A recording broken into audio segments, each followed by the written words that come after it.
Good morning students. आज हम करने जा रहे हैं अपनी वर्कशीट नंबर 47 विषय गणित कक्षा 10। हमारी डेट 21 अक्टूबर के लिए। तो आज की वर्कशीट में हमने अब तक स्पर्श रेखाओं के कुछ प्रश्न किए थे, उस पर आधारित ही आज हम प्रश्न उत्तर करने जा रहे हैं। उससे पहले हम करेंगे जो पिछली वर्कशीट में हमने पढ़ा है उसके बारे में रिविजन करेंगे। तो चलिए देखिए, आपको बताना है कि वृत्त पर स्थित किसी बिंदु से वृत्त पर स्पर्श रेखाओं की संख्या कितनी होती है। एक बात देखो, अगर वृत्त है उस पे अगर वृत्त से ही अगर वो जा रहा है, स्पर्श रेखा जा रही है, तो वो कितनी, एक बिंदु से कितनी स्पर्श रेखाएं जा सकती है? सिर्फ एक ही तो जा सकती है, यहाँ से सिर्फ ये जाएगी। तो क्या लिखोगे आप? यहाँ पर लिखोगे एक। ठीक है। उसके बाद है वृत्त की स्पर्श रेखा वृत्त को डैश बिंदु पर स्पर्श करती है। कौन से बिंदु पर स्पर्श करती है? स्पर्श बिंदु पर। ठीक है, तो आप यहाँ लिखोगे स्पर्श, ये लिखोगे आप स्पर्श। ठीक है। अगर आपको ये नहीं समझ में आ रहा है तो यही लिखना है आपको दोबारा से, यहाँ पे स्पर्श बिंदु पर स्पर्श करती है। तीसरा है कि वृत्त की बाहरी बिंदु से वृत्त पर बनी स्पर्श रेखाओं की लंबाई डैश होती है। बाहर है कोई वृत्त के बाहर कोई बिंदु है, वहां से जो स्पर्श रेखाएं हैं उनकी लंबाई क्या होती है? बराबर होती है। तो थर्ड में आप लिखोगे बराबर। ठीक है, ये हो गया आपका थर्ड पार्ट। अब देखो कुछ उदाहरण आपके लिए किस तरीके से प्रश्न आपके पूछे जाएंगे। देखिए, पहला उदाहरण है कि एक आपकी इस चित्र में जो आपको ये पिक्चर दी हुई है, इसमें आपका जो ये ट्रायंगल है ACB, इसमें आपको इसका परिमाप ज्ञात करना है। परिमाप क्या होता है? इसकी भुजा की लंबाई, ये भुजा की लंबाई और इस भुजा की लंबाई, ये आपको निकालनी है। और आपको दिया क्या गया है? आपको दिया गया है कि जो PC है, मतलब जो ये इसकी लंबाई है, जो स्पर्श रेखा की लंबाई है 28 सेंटीमीटर है। अब देखो कैसे निकालोगे इसको। आपको पता है जो PA है, ये जो PA है, इतना जो हिस्सा है ये इसके AR के बराबर है ना? AR के बराबर है। क्यों? क्योंकि ये क्या है? बाहरी बिंदु है A इससे, और ये क्या है? स्पर्श रेखाएं हैं, जो वृत्त से स्पर्श रेखाएं बाहरी बिंदु से क्या होती हैं? बराबर होती हैं। तो जो PA है वो AR के बराबर है। इसी प्रकार जो QB है, इसी प्रकार वो किसके बराबर है? BR के बराबर है, क्योंकि बिंदु A और B से क्या है? ये स्पर्श रेखाएं हैं। तो अब देखो, जो PC है, ये आपका जो PC है वो किसके बराबर है? QC के बराबर है, क्योंकि ये भी क्या है?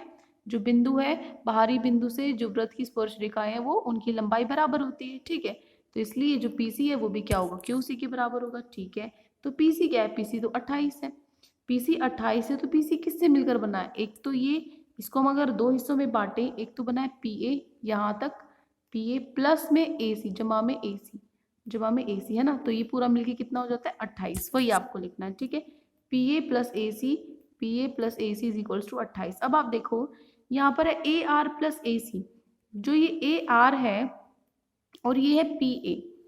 AR और PA बराबर है, तो क्या मैं इस PA की जगह AR लिख सकती हूँ? जरूर लिख सकती हूँ, क्योंकि दोनों बराबर हैं। तो मैंने क्या किया, इस इक्वेशन का मैंने ये बना दिया, AR plus AC is equals to 28। मतलब AR प्लस AC ये क्या है? 28 है। इसी तरीके से QC में आपको करना है। QC में भी क्या करोगे आप? QC किससे मिलकर बना है? QB से और BC से। ठीक है, 28 है जो कि। अब देखो जो BR है, QB और BR बराबर है, तो मैं क्या करूंगी? QB की जगह लिख दूंगी ये BR। ठीक है, जो कि कितना है? 28 है। तो देखो, पहली और दूसरी क्वेश्चन से एक ये बन गई और एक ये बन गई, है ना? तो इन दोनों को अगर हम जोड़ देंगे तो जोड़ने के बाद क्या बनेगा? AR plus AC, BR plus BC, ये क्या है? 28 जमा में 28, 28 जमा में 28, 28 जमा में 28 कितना होता है? 56, 56 होता है।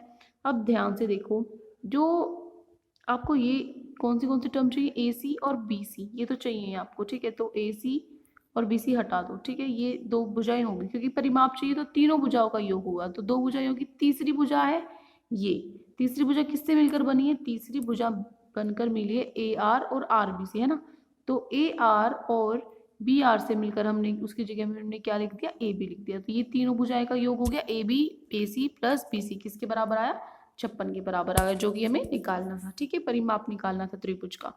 अगला उदाहरण है आपका, यहाँ पर आपको सिद्ध करना है कि किसी जो बाहर से कोई बिंदु है, उसे बिंदु से किसी वृत्त पर खींची गई स्पर्श रेखाओं के बीच कोण स्पर्श बिंदुओं को मिलाने वाले रेखाखंड द्वारा केंद्र पर अंतरित कोण का संपूरक होता है। देखो क्या होगा, ये जो है, ये जो आपके कोण है, इनका जो योग है वो क्या होगा? 180 होगा। ये दिया हुआ है अंतरित कोण का संपूरक होता है, इनका जो योग है वो 180 होगा।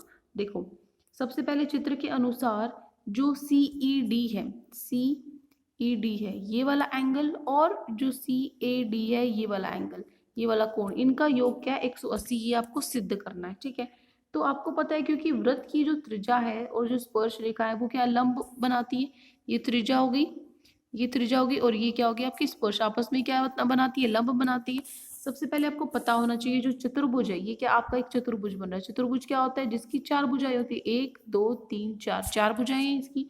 तो चतुर्भुज में जो चार कोण होते हैं, 1 2 3 4, जो चार कोण होते हैं उनका योग होता है 360। तो मैंने इनका योग क्या लिख दिया, 360, यहाँ तक लिख दिया। उसके बाद देखो इसमें से दो कोण, ये वाला कोण और ये वाला, तो 90 डिग्री है, क्योंकि जो त्रिज्या है और जो स्पर्श रेखा है वो 90 डिग्री का कोण बनाते हैं। तो मैंने यहाँ पे क्या लिखा, दो, एक 90 डिग्री ये और एक ये 90 डिग्री, दो, ये 90 और 90 क्या हो गए आपके 180 हो गई। ठीक है, तो CED है जो ये और ये जो कोण है ये बच गया, जमा में इनका योग क्या है 180 है, इन चारों को मिला के क्या बना 360 बना। ठीक है, तो 180 इधर है, जमा में है, इधर लेकर जाओगे तो क्या हो जाएगा, माइनस हो जाएगा। 360 में से 180 माइनस करेंगे 180, तो क्या आ जाएगा 180। तो ये हमें दिखाना था, इन दोनों का योग है वो हमें क्या दिखाना था, 180 दिखाना था। ठीक है, ये आपका उदाहरण नंबर 2। अब देखिए चलते हैं उदाहरण नंबर 3 पे।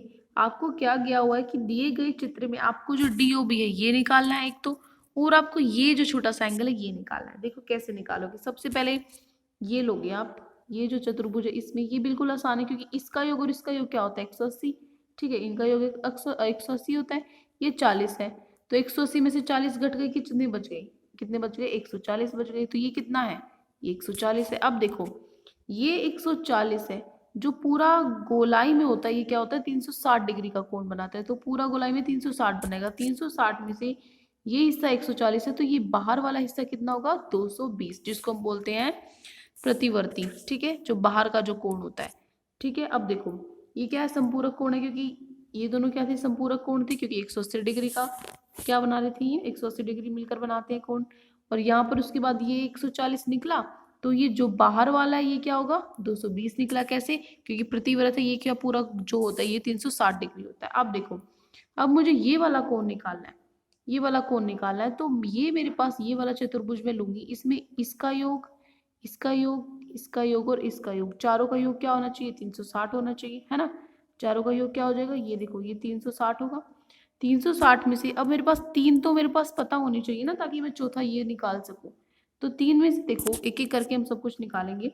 ये 90 डिग्री होता है पूरा, ये 90 डिग्री होता है, इसमें से 90 डिग्री में से 90 डिग्री में से ये क्या है आपका 75 है। ठीक है, 90 डिग्री में से ये 75 है, तो जो ये पतला सा ये कितने कौन सा कोण बचा, 90 में से 75 माइनस कर दोगे तो 15 डिग्री, ये हो गया 15 डिग्री। एक तो चलो पता लगा। अब देखो ये तो हमने पता कर ही रखा था, ये क्या है 220 है ना, ये प्रतिवर्त क्या था 220 है, दो पता लगे। चलो अब एक और पता लग जाए, तीन पता लग जाए। ठीक है, तीसरा कैसे निकालोगे, देखो आपने 9th क्लास की, ये आपकी जो 9th क्लास में NCERT आपने पढ़ी होगी मैथ्स की बुक में, वहां पर हमने पढ़ा था कि जो ये एक लाइन सेगमेंट है, ये देखिए यहाँ से मैं दिखाती हूँ, ये है। तो आपको एक प्रमेय था कि जो DOB केंद्र पर BCD वृत्त के शेष भाग पर समान चाप द्वारा अंतरित कोण है। अगर समान चाप पर जो कोण होते हैं उसका क्या क्या हमने पढ़ा था उसके बारे में, ये है समान, ये आपकी चाप है, समान चाप पे एक ये कोण है एक ये कोण है, तो ये वाला जो कोण है वो इसका आधा हो जाएगा। ये 140 है, तो ये कितना हो जाएगा, ये 70 हो जाएगा, इसका आधा हो जाएगा। ये 9th क्लास में आपका प्रमेय था। ठीक है, तो ये क्या हो जाएगा 70 हो जाएगा। अब मेरे पास तीन हो गए, ये क्या हो गया 15 हो गया, ये क्या हो गया 70 हो गया, ये क्या हो गया 220 हो गया। अब ये निकालना है मुझे, ये आराम से निकल जाएगा। इसमें मैं क्या करूंगी 15 220 70 की मैं वैल्यू रखूंगी, मान रखूंगी, प्लस में जो मुझे DC ये निकालना है किसके बराबर होगा, इन चारों का योग 360 होगा।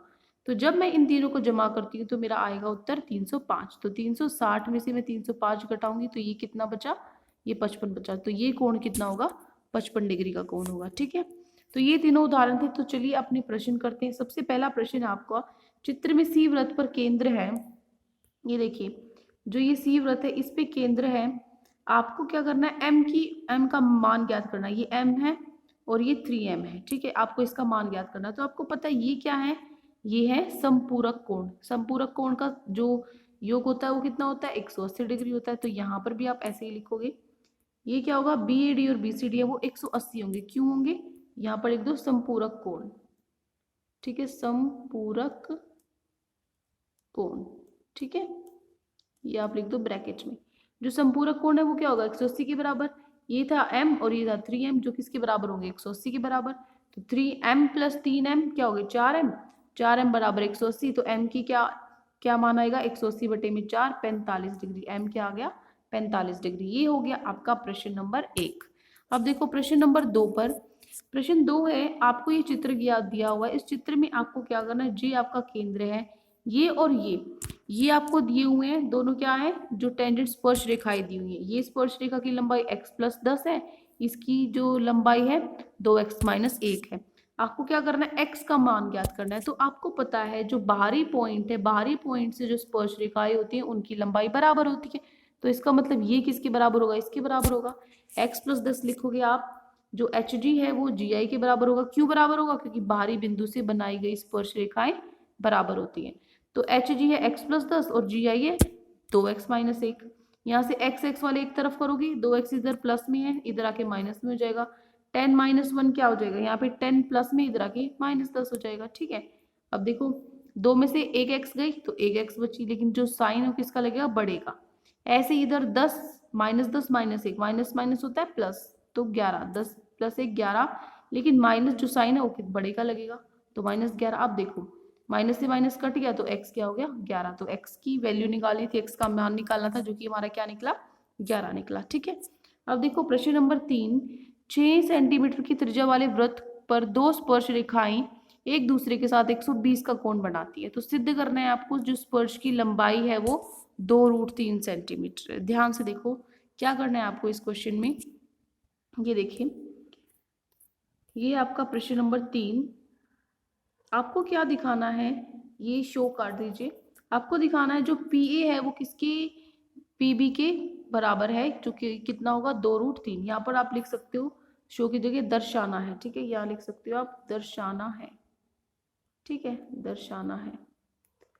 अब देखो जो PA है जो PB ये और ये है, इसका मान क्या है 2√3 सेंटीमीटर, ये आपको दिखाना है। तो सबसे पहले आपको पता है कि जो OA है वो PA की क्या है समकोण है, ठीक है, 90 डिग्री का कोण बनाता है। किससे, थ्योरम एक से। यहाँ पे थ्योरम की जगह आप लिख सकते हो प्रेम में, क्या लिख सकते हो प्रेम में, थ्योरम में लिख सकते हो, क्योंकि कुछ बच्चों को थ्योरम से ही समझ में आता है, कुछ बच्चों को प्रेम में से समझ में आता है, तो मैं दोनों लिख देती हूँ, ठीक है। तो प्रेम में 10.1 जो हमने की थी, लिखवाई भी थी, उसके अनुसार जो ये है आपस में 90 डिग्री का कोण बनाते हैं, परपेंडिकुलर है, लंबवत है।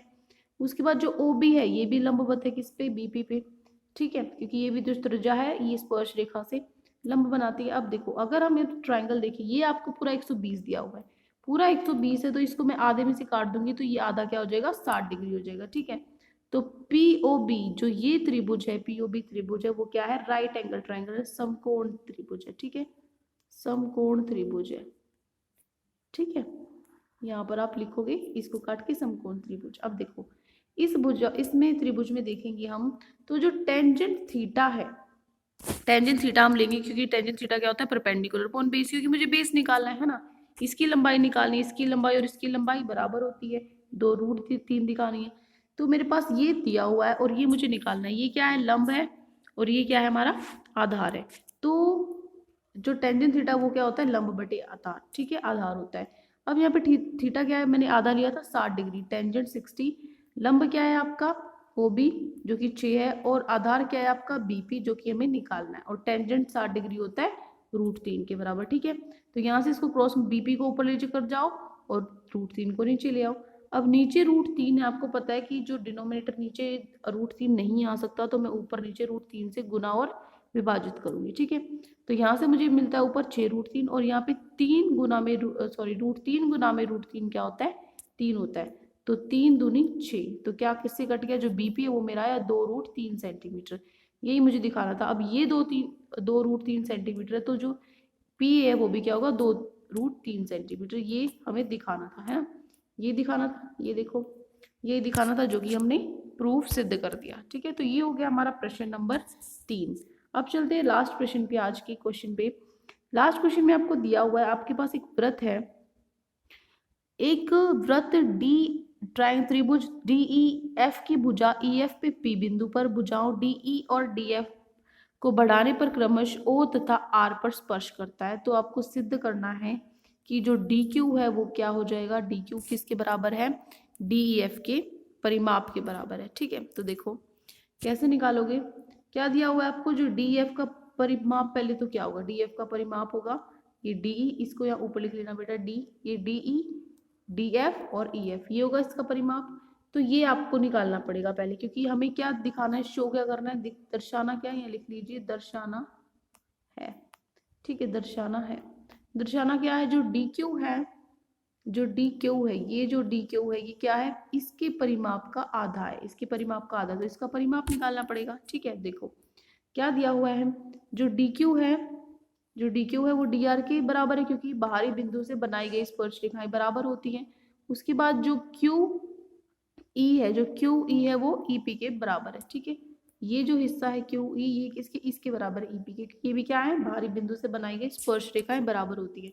उसके बाद जो एफ पी है वो एफ आर के बराबर है, ये भी क्या है, बाहरी बिंदु से बनाई गई स्पर्श रेखा बराबर होती है। उसके बाद जो डी क्यू है, यहाँ पर डी क्यू किसके बराबर है, किससे मिलकर बना है, क्यू ई और ई डी से मिलकर बना है, इन दोनों से मिलकर बना है। तो क्यू ई तो किसके बराबर है, ई पी के बराबर है, तो मैंने क्या किया, क्यू ई को ई पी से बदल दिया। ठीक है, ये होगी हमारी इक्वेशन 3 ये। उसके बाद ऐसे ही चौथा क्या होगा, जो डी आर है, डी आर किससे मिलकर बना है, डी एफ से और एफ आर से मिलकर बना है। तो यहाँ पर जो एफ आर है, जो एफ आर है वो किसके बराबर है, एफ पी के बराबर है। ठीक है, क्योंकि ये भी क्या है, बाहरी बिंदु से स्पर्श, ये जो हमारे, इससे आप डायरेक्ट यहाँ से लिख सकते हो। ठीक है, तो मेरे पास ये दो इक्वेशन ये और ये बन गई। तो मैं अगर इनको जोड़ूंगी, इनका योग में निकालूंगी, तो देखो ऐड करूंगी इनको, या लिख सकते हो 3 और 4 को जमा करेंगे या फिर योग निकालेंगे। ठीक है, कुछ भी लिख सकते हो आप, योग निकालेंगे। तो इनको आप जोड़ोगे तो क्या होगा, इधर क्या है डी क्यू और डी आर, तो इधर लिखोगे डी क्यू और डी आर। उसके बाद बाएं तरफ क्या है, डी ई ई पी और डी एफ एफ पी, वो आप यहाँ लिखोगे। ठीक है, उसके बाद देखो जो डी ई और ई पी है और डी एफ एफ पी है, इसमें से क्या आपका इस त्रिभुज में मैच हो रहा है, देखो ये तो क्या है डीई, तो डीई तो ऐसा ही रहेगा, और ये क्या है आपका डीएफ, तो डीएफ भी ऐसा ही रहेगा।